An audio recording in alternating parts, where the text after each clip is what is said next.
Episode 30। मैं अपनी हवेली में पहुंचा तो सबसे पहले आरफा का धुआं धुआं चेहरा नजर आया। वो अपने बच्चे के साथ बरामदे में ही खड़ी थी। खबर भाजी, आपने क्या कह दिया भाभी को? वो तो ऊंची ऊंची रो रही है। मेरा अंदेशा दुरुस्त निकला। खिड़की में नजर आने वाला हेवला शहवार का ही था। मैं तेजी से कमरे में पहुंचा।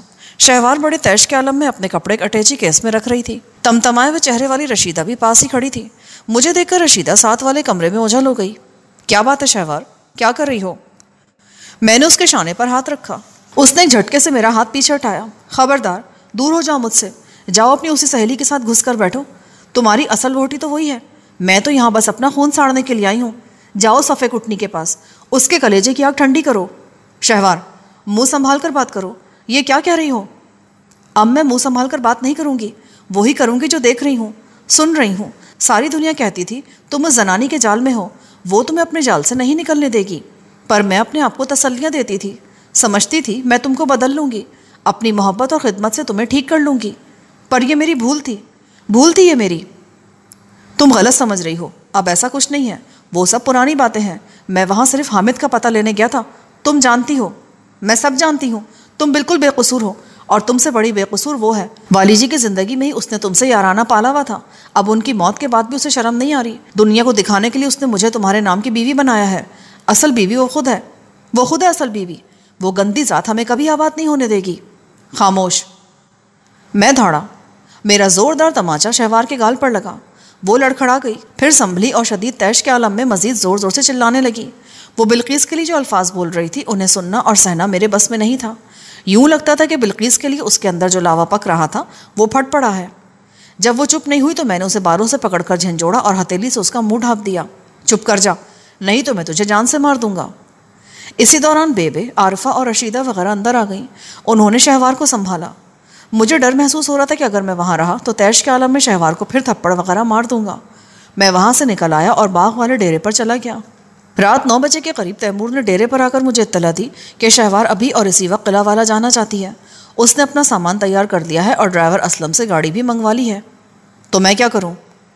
बेबे ने मुझे तुम्हारी तरफ भेजा है। वो कहती हैं तुम आकर उसे रोकने की कोशिश करो। मुझे कोई ज़रूरत नहीं है रोकने की। वो जाना चाहती है तो जाए। पर खावर, ये ठीक नहीं होगा। तुम्हें पता ही है कि लंबड़ आसिफ जा बड़े गुस्से वाले हैं। उन्होंने कोई ऐसी वैसी बात कह दी तो मामला और बिगड़ जाएगा। कुछ नहीं होगा। उन्होंने दुनिया देखी हुई है और अपनी बेटी को भी अच्छी तरह जानते हैं। बल्कि मेरा तो ख्याल है कि वो इस वक्त चली ही जाए तो अच्छा है। कुछ दिन तक ठंडे दिलो दिमाग से सोच लेगी। तैमूर के इसरार के बावजूद मैं घर नहीं गया। सुबह गया तो पता चला कि शहवार रात को चली गई थी। उसकी ख़ास नौकरानी भी साथ गई थी। सूफ़ी असलम ने जीप ड्राइव की थी। नसरुल्ला अपने तौर पर 20 घुड़सवारों के साथ जीप के पीछे पीछे जा रहा था। ये जो कुछ हुआ बिल्कुल आनन फानन हुआ। बेबे और आरफा को इसका बहुत दुख था। यकीनन बिल्कीस तक भी ये इत्तला पहुंच चुकी थी और वो बहुत दुखी थी। अगले रोज़ दोपहर से पहले रौनक अली मेरे घर आ गया। बहुत से लोगों की तरह उसे भी असल बात मालूम नहीं थी। उसे यही पता था कि मेरे और शहवार के दरमियान किसी बात पर झगड़ा हुआ है और वो रूठ कर मैके चली गई है। वो मुँह लटका कर बोला, ये अच्छा नहीं हुआ खावरे। चंद ही महीनों में ऐसी बातें होने लगी हैं तो आगे क्या होगा? मैं अपनी तरफ से तो पूरी कोशिश कर रहा हूँ, लेकिन ये गाड़ी 2 पहियों से ही चलती है। रौनक बोला, कुछ लोग इसी इंतज़ार में हैं कि हमारे और लंबड़ों के दरमियान अनबन हो। वो इस वाक़े से बड़े खुश होंगे और हो सकता है वो इससे फ़ायदा शायदा उठाने की कोशिश भी करें। तुम्हें पता ही है, वड्डा मोखल तुम्हारी शादी में शरीक भी हुआ था। वो अब भी आसिफ जा से मिलता जुलता है। सारी बातें हमारी सोचने की नहीं है रौनक भाई। कुछ बातें शहवार के माँ बाप को भी सोचनी होगी। शहवार के वापस जाने का फौरी रद्दअमल तो जाहिर नहीं हुआ। शायद शहवार के घर वाले भी यही सोच रहे थे कि चंद दिन खामोश रहना चाहिए ताकि दोनों तरफ से गुस्सा ठंडा हो जाए। ये उस वाक़े के बाद 8वें-10वें रोज़ की बात है। लाहौर से खुशखबरी हमारे हिस्से में आई। हवेली के वकील इकबाल राठौर ने हाई कोर्ट में मछली फार्म वाले रकबे का मुकदमा जीत लिया था। तवील कानूनी कार्रवाई हुई थी, लेकिन बिलाखिर हकदार को हक मिल गया था। पूरी जागीर में खुशी की लहर दौड़ गई। मैं दोपहर के वक्त अपने कमरे में था जब मुझे ढोल ढमक्के की आवाज़ सुनाई दी। मैंने शबीर से पूछा, ये क्या है? एडवोकेट इकबाल राठौर साहब को जीप में सवार करके उस पर फूलों के हार डाले गए हैं और 3-4 तांगों पर सवार ढोलची उनके साथ साथ आ रहे हैं। ठीक ठाक इस्तकबाल हो रहा है राठौर साहब का। मैं बाहर निकला तो ऐसा लगा जैसे कोई बारात आ रही है। वाली साहब की लैंड रोवर में राठौर साहब और उनके 2-3 साथी नौजवान वकील बैठे थे। उनके गलों में फूलों के हार थे। सजे सजे तांगों पर बैंड बाजा था। बहुत से लोग ढोल की थाप पर रक्स कर रहे थे। मुझे उनमें रौनक अली भी अपनी तोंद मटकाता नजर आया। चौधरी अजीज़ भी इकबाल राठौर का इस्तकबाल करने वालों में मौजूद था। इसी दौरान चौधरी निशात मेरे पास आया और मुझे भी हुजूम में ले गया। काफ़ी देर तक हल्ला गुल्ला रहा। फिर खाने का इंतज़ाम हुआ। राठौर साहब ने फैसले की कॉपियाँ दिखाई। हमारे नुक्ता नज़र से ये बेहतरीन फ़ैसला था। ऐसे दीवानी मुकदमे बड़े तूल खींचते हैं। ये हमारी खुशकिस्मती और राठौर साहब की महारत थी कि 4-5 साल के अंदर डिग्री हो गई थी। सुबह सवेरे तैमूर ने बताया कि ब्लड प्रेशर साहब की तबीयत ख़राब है। मैं रौनक अली के पास पहुंचा। वो रंगीन पलंग पर लंबा लेटा था। रंग भी कुछ फीका नज़र आ रहा था। क्या हुआ रौनक भाई? ओ यार, लगता है हैज़ा सा हो गया। पेट में भी सारी रात दर्द रहा है। वो कमज़ोर आवाज़ में बोला। क्या खा लिया था? ओ कुछ भी नहीं यार, तुम लोगों ने तो वैसे ही बदनाम शदनाम किया हुआ मुझे। वही रोज़ वाला खाना था। बस 5-6 रसगुल्ले खाए होंगे।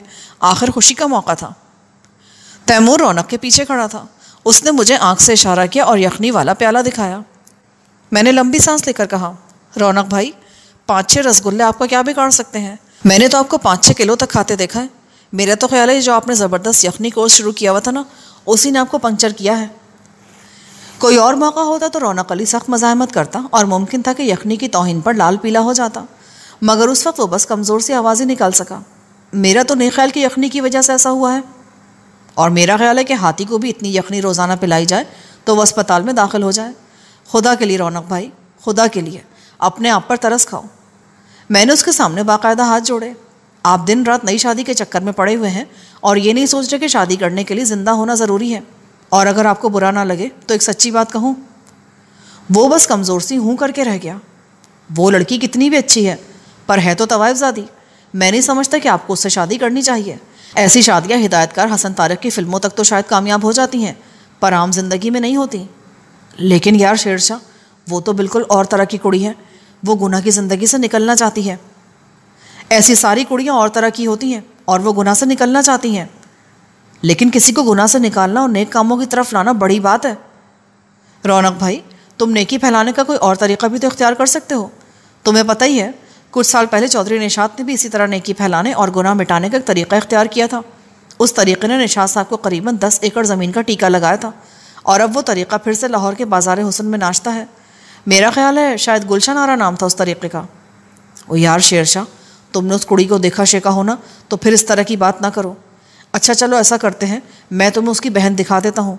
दोनों एक दूसरे की कार्बन कापियाँ हैं। फ़र्क यह है कि मेरी वाली 1 साल छोटी है। तो कहाँ दिखाओगे उसकी बहन? यहाँ ही, बाग वाले डेरे पर। परसों डेरे पर थोड़ा सा शुगल मिला है ना, वहाँ आना है उसने। नबीला नाम है उसका, मेरी वाली का शकीला है। और ये शुगल मिला है किस खुशी में? लो, ये भी नहीं पता तुम्हें? ओ यार, मुकद्दमा जीता है, कोई मजाक नहीं है। अजीज़ भाजी तो कल का प्रोग्राम ही बना रहे थे, पर इतनी जल्दी इंतज़ाम नहीं होना था ना। बेगम जी से इजाज़त ली चौधरी ने? हाँ हाँ, पूछ लिया है। खुशी का मौका है, उसने क्या कहना है? खुशी का मौका तो है, लेकिन रौनक भाई, तुम लोगों को नेकी करने की तरह खुशी मनाने का भी बस एक ही तरीक़ा आता है। और वैसे भी ज़्यादा खुशी अच्छी नहीं होती जी, तैमूर ने हौले से कहा। तीसरे रोज़ रात को बाग वाले डेरे पर गैस लैंपों के ज़रिए ठीक ठाक रोशनी की गई। 3-4 देगें खड़क रही थीं। देसी घी में देसी मुर्गा और बकरे का पुलाव, उसके साथ जर्दा। मैं अब ऐसी महफिलों से दूर रहता था, मगर रौनक और चौधरी निशात मुझे खींचकर वहाँ ले गए। मैंने ये शर्त रखी कि नाच गाना शुरू होने से पहले वहाँ से निकल आऊँगा। डस्के से 3 तवाइफें भी मंगवाई गई थीं। चौधरी निशात का कहना था कि ये बिल्कुल पाकीज़ा तवाइफें हैं, यानी सिर्फ डांस और गाना करती हैं। लफ्ज़ पाकीज़ा का ये इस्तेमाल तवज्जो तलब था। रौनक अली ने मुझे अपनी रखेल शकीला की बड़ी बहन नबीला दिखाई। वो 21-22 साल की लड़की थी। ये बात तो ठीक थी कि वो शक्ल सूरत और तौरतवार से सिक्का बंद तवाइफ नहीं लगती थी, मगर उससे इनकार नहीं किया जा सकता था। उसके साथ नायिका थी और साजिंदे भी थे। रौनक ने मुझे टहोका देते हुए कहा, खावरे, इससे गलछल करके तो देखो। मैंने 2-3 फ़िक्रे बोले। वो कुछ खामोश तबसी थी। उसका ताल्लुक गुजरांवाले से था। खाने से पहले पीने पिलाने का सिलसिला शुरू हो गया। पहली धार की देसी शराब और सीलबंद शराब के गिलास महफिल में चकराने लगे। साथ में सिगरेट और हुक्के भी फूंके जा रहे थे। मेरे और तैमूर के अलावा 1-2 बंदे ही होंगे जो शुगल से दूर रहे। यहाँ तक कि चौधरी अजीज़ भी, जिसने अब छोटी छोटी दाढ़ी रखी हुई थी, चुस्कियाँ ले रहा था। शराब ने रंग जमाना शुरू किया तो शराबी बहकने लगे। बात बेबात कहकहे बुलंद होने लगे। शराब के मटके के बिल्कुल पास बैठे हुए गुजराती ने मटका बजा बजा कर पंजाबी के चौमिसरे बोलने शुरू कर दिए। सुनने वाले आवाज़ें कस रहे थे। पीने पिलाने के साथ ही खाने का दौर भी शुरू हो गया था। 2 लड़के बर्फ़ तोड़ तोड़ कर ग्लासों में डाल रहे थे और उनमें सोडा और शराब उंडेल रहे थे। सीख कबाबों की गर्मा गर्म प्लेटें एडवोकेट राठौर और उनके साथियों के सामने रखी जा रही थीं। एडवोकेट ने भी खाने पीने में सिर्फ खाने पर इक्तफा किया था। अचानक मेरी नज़र रौनक अली पर पड़ी। वो कुछ चुप चुप था, गिलास भी उसने एक तरफ रखा हुआ था। मुझे लगा उसे मतली हो रही है। फिर एकदम उसे ज़ोरदार उबकाई आई। 2 दिन पहले भी उसकी तबीयत ख़राब रही थी, अब बलानौशी की वजह से उसकी तबीयत फिर बिगड़ गई थी। मैं उसकी तरफ बढ़ा, लेकिन यही वक्त था जब मैंने गोरे चिट्टे साजिंदे को भी क़य करते और नीचे झुकते देखा। वो जैसे अपने हारमोनियम के ऊपर ही गिर गया था। क्या हुआ? मैंने साजिंदे को पकड़कर झंझोड़ा। वो तकलीफ से करहाना शुरू हो गया। वो देखो खावर, चौधरी साहब को क्या हुआ है? तैमूर ने तकरीबन चिल्लाकर कहा। मैंने मुड़कर देखा और चकरा के रह गया। चौधरी निशात बैरूनी दरवाजे की तरफ जाते जाते दहलीज के पास गिर गया था। उसे ज़ोरदार तरीके से क़य हो रही थी। अगले 3-4 मिनट के अंदर ही डेरे में क़यामत सी बर्पा हो गई। डेरे पर मौजूद 25-30 अफराद में से ज़्यादा की हालत ख़राब हो गई। जिसने ज़्यादा पी थी वो इतनी ही ज़्यादा मुसीबत में था। कुछ घबराकर बाहर की तरफ भाग गए थे, कुछ वहीं पड़े ऐंठ रहे थे। जिन पर कम असर हुआ था वो दूसरों को संभालने की कोशिश करने लगे। फौरी तौर पर तो यही बात मेरे जहन में आ रही थी कि शराब जहरीली थी। क्यों जहरीली थी, इसका फ़िलहाल कोई जवाब नहीं था। मैंने रौनक को देखा तो मेरा दिल कट कर रह गया। उसे खून की उल्टी हुई थी। मैंने तैमूर के साथ मिलकर उसके वज़नी जिस्म को उठाया और बाहर खड़ी जीप की तरफ दौड़ा। अभी ये सोचने का वक्त नहीं था कि क्या हो रहा है और क्यों हो रहा है। अभी ये सोचना था कि जो देखते ही देखते एकदम मौत के किनारे पर पहुंच गए हैं उनके लिए क्या करना है। दूसरी गाड़ी निकालो और ट्रैक्टर ट्रॉली भी। मैंने बुलंद आवाज़ में नसरुल्लाह को हिदायत की। वो दौड़ता हुआ गाड़ियों की तरफ गया। अंदर से चिल्लाने और आहो बका की आवाज़ें आ रही थीं। चंद अफराद खुद ही लड़खड़ाते हुए गाड़ी की तरफ आ रहे थे। अगले 3-4 दिन में जो कुछ हुआ वो खासा परेशान कुन और तकलीफ दे था। जहरीली शराब के सबब तकरीबन 22 अफराद अस्पताल पहुंचे थे। उनमें से कुछ डस्के और कुछ गुजरावाला के अस्पताल में गए। शदीद मुतासर होने वालों में निशात, चौधरी अजीज़ के 2 चचेरे भाई, रौनक अली और एक नौजवान वकील भी शामिल था। अगले रोज़ सुबह सवेरे चौधरी निशात गुजरावाला अस्पताल में चल बसा। नौजवान वकील मुदस्सिर अहमद रात को ही ज़िंदगी की बाज़ें हार गया था। डस्के में भी एक बंदे की मौत वाक़ हो गई। रौनक अली की हालत भी ख़राब थी। वो मुसलसल बेहोश था। अगले रोज़ शाम को रौनक अली को होश आ गया। बाकी अफराद की हालत भी बेहतर होना शुरू हो गई। राजवाल वालों के लिए बड़ा गमनाक और शर्मसार करने वाला वाक़या था। अखबारों में भी इसकी खबर आई। वैसे भी ये मेडिको लीगल केस थे। कई अफराद के खिलाफ FIR दर्ज हुई, जिनमें खुद चौधरी अजीज़ भी शामिल थे। मरने वालों की तहजीज़ व तकफीन के बाद जागीर के तीनों देहात में सोग की कैफियत थी। नसरुल्लाह ने मुझसे कहा, चौधरी साहब, लोगों में बहुत गुस्सा है। ज़्यादातर लोगों का यही ख्याल है कि इस सारे मामले में मुखलों का हाथ है। वो बात तो सबके दिमाग में आ रही है, पर इसका कोई सबूत भी तो होना चाहिए। तैमूर बोला, ये बात सही है कि इस मौके पर यकीन से कुछ नहीं कहा जा सकता। जहाँ तक जहरीली शराब की बात है, इस तरह के 1-2 वाक़े यहाँ पहले भी हुए हैं। अब देखना है कि ये भी ऐसा ही वाक़ा है या इसमें किसी का हाथ है। पक्के सबूत के बगैर अगर हम किसी पर चढ़ाई करेंगे तो खुद को दोहरी मुसीबत में डाल लेंगे। शब्बीर ने राय दी। मैंने कहा, लेकिन ये बात भी जहन में रखनी चाहिए कि अगर सबूत मिल जाता तो फिर कसूरवारों को किसी सूरत माफ़ नहीं करना चाहिए। 3 बंदों की कीमती जान जाना कोई मामूली बात नहीं है, और उनमें चौधरी निशात भी शामिल है। अभी चाचा मंजूर गुजरेवाला से आया है। उसने बताया कि शामपुर के नंबरदार सुल्तान साहब को होश तो आ गया है, पर उनको कुछ दिखाई नहीं दे रहा। डॉक्टर कहते हैं जहरीली शराब से शायद उनकी नज़र चली गई है। नसरुल्लाह ने दुख भरे लहजे में कहा, जो कुछ हुआ है देसी शराब से हुआ है। तैमूर बोला, मैंने कल एक छोटे बुलडॉग के रातिब में ये शराब मिलाई थी। 2 ही घंटे में उसका पेट फूल गया। वो कल सारा दिन बेहोश पड़ा रहा है। अभी तक उसकी हालत ठीक नहीं हुई। सारा दिन इस बात की तहकीक होती रही कि जश्न पर लाई जाने वाली देसी शराब किसकी तहवील में थी और उसे कहाँ से लाया गया था। ये सारा काम शीदे और उबैदुल्ला के ज़िम्मे था। ये वही 2 मुलाजिम थे जिनसे मेरी मुलाकात तवेले वाले तहखाने में होती रही थी। ये दोनों बड़े पुराने मुलाजिम थे और पूरी तरह काबिल एतमाद भी। शीदे का एक साला अमानत भी इस काम में शरीक रहता था। वो देसी शराब तैयार करने का मास्टर था। कच्चे मटकों में कीकर की छाल, पुराना गुड़ और बहुत अल्लम गल्लम डालकर तवेले के पिछवाड़े ज़मीन में दबा दिया जाता था। कुछ महीने बाद उस सड़े हुए मलगोबे को निकालकर भट्टी पर चढ़ाया जाता था और सफ़ेद रंग की शराब कशीद होती थी। नसरुल्लाह ने बताया, शराब अमानत के ही पास थी। उसे रेड़े पर रखकर डेरे पर पहुंचाने वाला भी अमानत ही था। चौधरी अजीज़ को उस पर थोड़ा बहुत शक है। वो अभी अभी अस्पताल से आए हैं और अमानत से पूछगछ कर रहे हैं। कहाँ है अजीज़ साहब? डेरे पर ही गए हैं, नसरुल्लाह ने जवाब दिया। कुछ ही देर बाद हम भी डेरे पर थे। अंदर से आहो बका की आवाज़ें आ रही थीं। हम अंदर पहुँचे। अमानत के स्याही मल जिस्म पर सिर्फ एक लंगोट था। वो छत से उल्टा लटका हुआ था। चौधरी का मुलाजिम ख़ास अनवरा उसे कोचवानों वाले सांटे से मार रहा था। अमानत के जिस्म पर लाशें थी और वो मिन्नत तड़ले में मसरूफ़ था। उसकी नाक से बहने वाला रकीक मादा टपक टपक कर ज़मीन पर गिर रहा था। कुछ बका इसने? मैंने पूछा। अभी तक तो कुछ नहीं, लेकिन बकेगा ज़रूर। चौधरी की आंखों में तैश और रंज यकजा थे। मैंने चौधरी से कहकर अमानत को नीचे उतरवाया। वो शक्ल से खुर्राट और करख्त नजर आता था, मगर फिलवक्त उसकी हालत पतली थी। उसने मेरे पैर पकड़ ली और जाँ बख्शी की इल्तिजाएं करने लगा। मैंने उसे चारपाई पर बैठने को कहा। वो लरसता कांपता बैठ गया तो हम भी बैठ गए। अगर वो कसूरवार नहीं था तब भी कम अज़ कम उससे शदीद किस्म की गफलत तो ज़रूर हुई थी। मैंने उससे सारी तफसील पूछी कि शराब कहाँ थी और वो किस तरह यहाँ लेकर आया था। वो बोला, ये पहली धार के 2 घड़े थे जी, ये सिर्फ 6-7 दिन पहले निकाले थे। 3 दिन ये मेरे कमरे में ही पड़े रहे। उनको मैंने ऊपर से चंगी तरह ढका हुआ था। फिर मुजरे वाले दिन दोपहर के टाइम ये घड़े डेरे पर ले गया। वहाँ भी ये मेरी नज़रों के सामने ही रहे। शराब तैयार होने के बाद तुमने चेक की थी? 2 बारी जी। एक बार शीदे ने भी मेरे साथ चखी थी। फिर मुजरे वाले दिन शाम से पहले मैंने टेस्ट करने के लिए 2-4 घूंट लगाए थे। जायका और नशा बिल्कुल ठीक था। तुम डेरे से कहीं बाहर तो नहीं गए थे मुजरे वाले दिन? बिल्कुल नहीं जी, 1 मिनट के लिए भी नहीं। जब मेहमान आने शुरू हुए तब भी तुम शराब वाले कमरे में ही थे? बिल्कुल जी, मेरा काम ही यही था। मैंने बर्फ़ को बोरियों में लपेट कर रखा हुआ था। सोडे की बोतलों को ठंडा करना और इस तरह के दूसरे सारे काम मेरे जिम्मे थे। सबसे पहले चौधरी निशात साहब और उनके 2 यार बेली यहाँ आए, फिर वड्डे वकील साहब और उनके साथी, फिर नाचियाँ और उनके साजिंदे, उसके बाद दूसरे परहोने आए। उन परहोनों में से कोई शराब वाले कमरे में नहीं आया? नहीं जी, अगर 1-2 आए भी होंगे तो उस वक्त मैं कमरे में ही था। अगर मैं कहूँ कि तुम किसी पर शक करो तो किस पर करोगे? मेरी तो कुछ समझ नहीं आ रहा जी।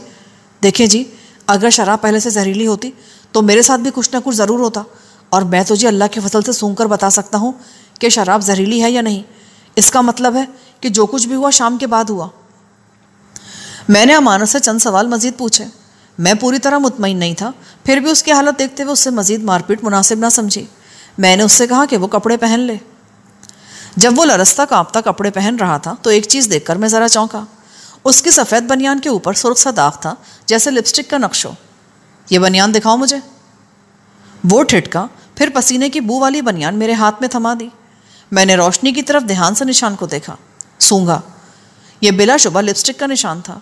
यूं लगता था कि जानबूझकर उस मैली सी बनियान पर होठों का निशान सबत किया गया है। ये क्या है? अमानत के सांवले चेहरे पर जर्दी सी लहरा गई। ये वो दरअसल। चौधरी अजीज़ का जोरदार थप्पड़ अमानत के गाल पर पड़ा। ये क्या बकरी की तरह मैं कर रहा है? सीधी तरह बता, ये किस सुर्खी पाउडर वाले से मिलता है? जरानी तो तेरी है नहीं, और कोई सहेली शहेली भी नहीं है शायद। अनवरा फनकारा। अमानत की शदीद घबराहट और बदहवासी ने हमें मजीद शक में मुब्तला कर दिया। चौधरी अजीज़ ने गरज कर उसे दोबारा छत से लटकाने का हुक्म दिया। अमानत बहुत होशियार नहीं था और किसी हद तक बुज़दिल भी था। पहले तो उसने इधर उधर की मारकर जान बचाने की कोशिश की, मगर चंद मजीद थप्पड़ खाकर हाथ जोड़ दिए और सच बताने पर आमादा हो गया। मेरे अंदाजे कैन मुताबिक लिपस्टिक का दाग सिर्फ 3-4 दिन पुराना था, यानी उस मनहूस रात का जब यहाँ डेरे पर जश्न मनाया जा रहा था। उस दाग का ताल्लुक एक डांसर से ही था। नाम क्या था उसका? मैंने करख लहजे में पूछा। वो जो जी लंबे कद वाली थी ना, नबीला नाम बताया था उसने। तो दरअसल शराब चखने के बाद मैं थोड़ा नशे में हो गया था। उसने मुझे आँख के इशारे से साथ वाले कमरे में बुलाया। वहाँ और कोई नहीं था। जो परौने आए हुए थे वो बड़े कमरे में थे और बातें कर रहे थे। वो मुझे अपनी तरफ खींचने लगी। और तू खिंचता चला गया? चौधरी ने उसके सर पर झापड़ मारकर कहा। बस जी, थोड़ी देर के लिए मेरी मत मारी गई थी। चौधरी अजीज़ ने उसके सर पर एक और 2 हाथ तड़ मारा। उसकी नाक से खून रिसने लगा। अगले 5-10 मिनट में अमानत ने रोते कांपते जो कुछ बताया उसका खुलासा कुछ यूँ है। नबीला नामी डांसर ने अमानत को वरगलाकर साथ वाले कमरे में बुला लिया। वो थोड़ी देर तक उसे अपनी बाजारी अदाओं से बहलाती रही। अमानत ने उसे बाहों में भर लिया और अपनी बेवकूफ़ी के छोटे मोटे सबूत फराम किए।